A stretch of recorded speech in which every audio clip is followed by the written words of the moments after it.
Nearly 40 years after America's first IVF baby was born here in Norfolk, fertility clinics are facing a crisis. Abandoned embryos, thousands, up to 1 million.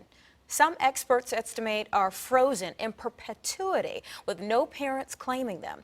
10 News 9's Stephanie Harris has been looking into the issue here in Hampton Roads. And Steph, the doctors really don't know what to do. You know, they're in the business of making babies, creating families, and extra embryos is something most doctors admit they didn't really think about when IVF was in its infancy.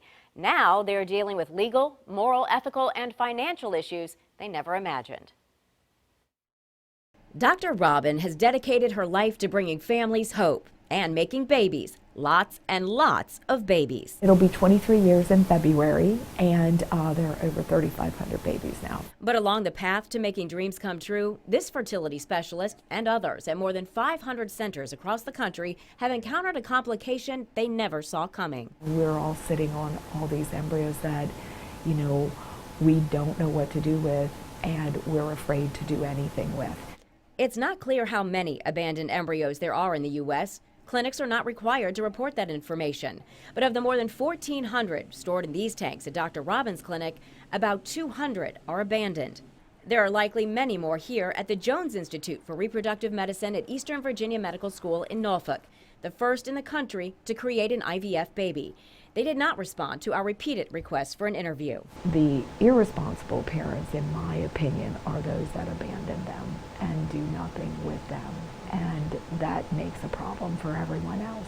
An embryo is generally considered abandoned if its parents have not paid storage fees for 5 years and have ignored phone calls and certified letters. There are many reasons parents might do this. Financial cost is one. Storage fees for the liquid nitrogen freezer typically run from $500 to $1,000 a year.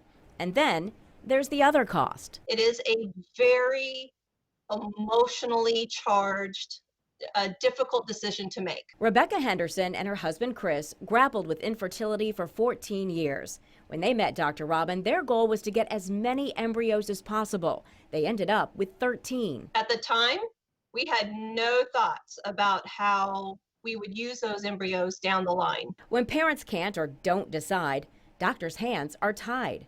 While the American Society for Reproductive Medicine says it would be ethical to discard them after 5 years, doctors can't donate them to research or do anything to promote life. That would be my dream, that if the embryos have been abandoned, that we would at least have the legal rights to donate them to other couples. The law won't allow Dr. Robin to adopt them out, but their parents can. It is the best choice we ever made.